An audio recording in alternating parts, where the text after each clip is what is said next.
నేను కొన్ని నిర్ణయాలు తీసుకుంటాం. ఆ నిర్ణయాలు ఎలాంటివి?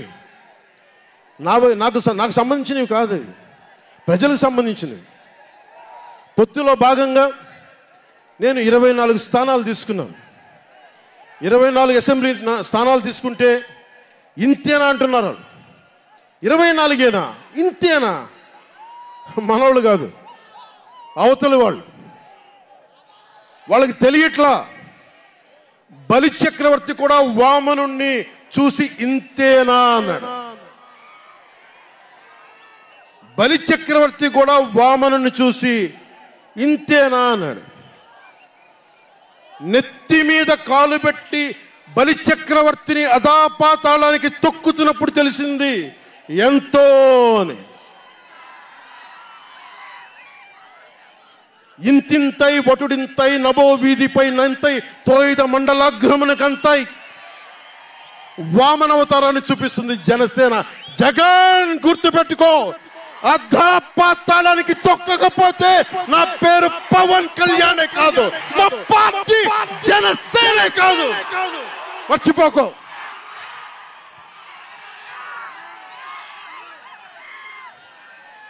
రేపు ఎన్నికలైనప్పుడు వైసీపీ వాళ్ళకి తెలుస్తోంది మనం ఎంతో. నెత్తి మీద కాలేసి తొక్కుతాం కదా, అప్పుడు అర్థమవుతుంది మేమేంటో. జగన్ జనసేన ఒక్క సీటు గెలిస్తేనే నేను రాజమండ్రి రోడ్ల పర్యవేక్షణకి వస్తానని అంటేనే రాత్రికి రాత్రి 10th క్లాస్ విద్యార్థిలాగా, 10th క్లాస్ చదువుకునే విద్యార్థిలాగా రాత్రికి రాత్రి రోడ్లు వేశారు. నైట్ అవుట్ చేసి మరి ఒక్క సీటుకే ఇదంతా. ఒక్క సీటు గెలిస్తేనే రాత్రికి రాత్రి రోడ్లు వేసావు. జనసేన 24 సీట్లతో ఏం చేయగలరో మీరు ఊహించుకోగలరా? వ్యూహం నాకు వదలండి, నన్ను నమ్మండి. 24 ఏంటి అని అంటా ఉన్నారు. బ్రహ్మర్షి విశ్వామిత్రుడు బ్రహ్మపదానికి వెళ్ళడానికి కూడా 24తోనే. గాయత్రి మంత్రం 24 అక్షరాలు. అంకెలు లెక్క పెట్టదని చెప్పండి ఎవరిని. పవన్ కళ్యాణ్ వంక కూడా చూడలేరని చెప్పండి. జనసేన మీద కన్నెత్తి కూడా చూడలేరని చెప్పండి.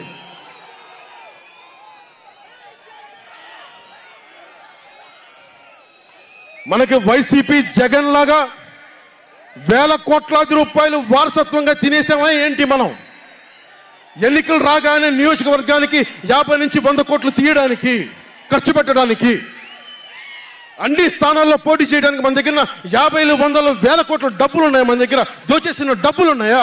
లేదంటే 4 దశాబ్దాల సుదీర్ఘమైన అనుభవం ఒక వ్యవస్థలు ఉన్నాయా మన దగ్గర? తెలుగుదేశం పార్టీ నాయకుల్లాగా ఏమున్నాయి మన దగ్గర? వెతుక్కున్నాం, ఇటుక పెంచుకున్నాం.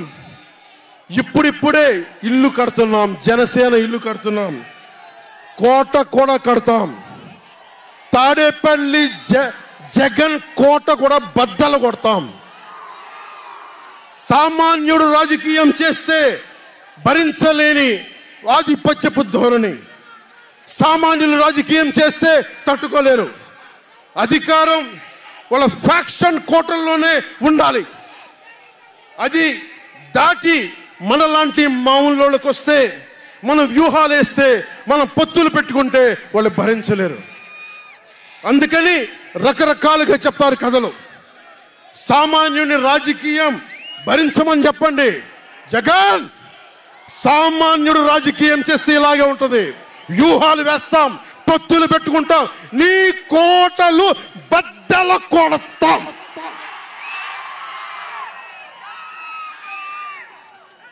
అలాగే నాకు గాని జనసేన పార్టీకి గాని సలహాలు సూచనలు అవసరం లేదు. సలహాలు సూచనలు ఇచ్చేవాళ్ళు అక్కర్లేదు. యుద్ధం చేసేవాళ్ళు కావాలి. కొత్త రక్తంతో, కుతకుతలాడే రక్తంతో, గుండెలు చరించుకునే యువ రక్తం కావాలి. దాష్టికాన్ని నిలబడే యువకులు కావాలి. కత్తులు పట్టుకునే వీర మహిళలు కావాలి.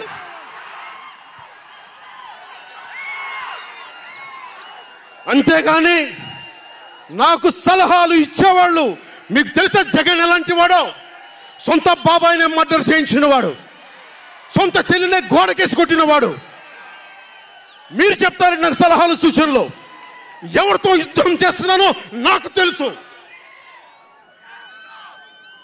జగన్ లాంటి దాష్టీకుడు, దుర్మార్గుడు యుద్ధం చేస్తేనే తగ్గుతాడు. యుద్ధంతో కూలగొడితేనే కింద కూర్చుంటాడు. మర్చిపోకుండా నాకు సలహాలు సూచనలు ఇచ్చే వాళ్ళకి. అలాగే మనకు కూడా పోల్ మేనేజ్మెంట్ తెలుసా?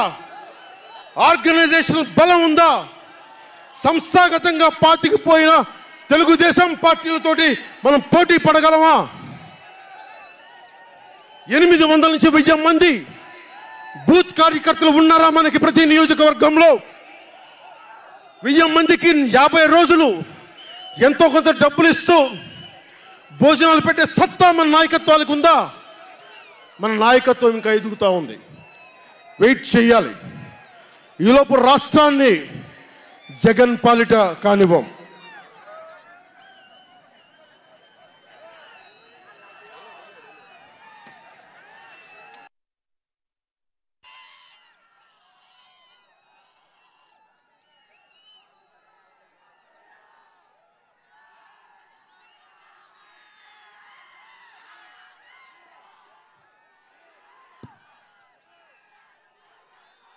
జన సైనికులు సిద్ధంగా ఉన్నా, ప్రజలు మన వైపు ఉన్నా, ప్రతి ఒక్కరిని ఓట్లకు తీసుకొచ్చే నాయకత్వం ఇంకా సిద్ధంగా ఉందా జనసేన పార్టీకి? మనందరం ఆలోచించుకోవాలి. అందుకనే అన్ని అర్థం చేసుకునే 24 స్థానాలు 3 పార్లమెంట్లో సిద్ధపడ్డాం.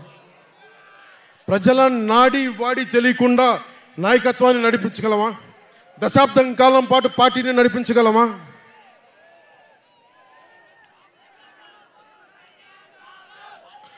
ఏదైనా మాట్లాడితే వ్యక్తిత్వాన్ని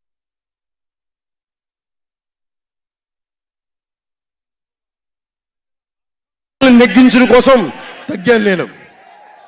కొంతమంది మద్దతుదారులు అన్న పేరు మీద నా నిర్ణయాన్ని ప్రశ్నిస్తూ ఉన్నారు. జగన్ తన బాబాయిని మర్డర్ చేసిన ఆయన మద్దతుదారులు, ఆయనకు ఓట్లేసిన వాళ్ళు ఒక్క మాట అనరు, వెనకేసుకొస్తారు.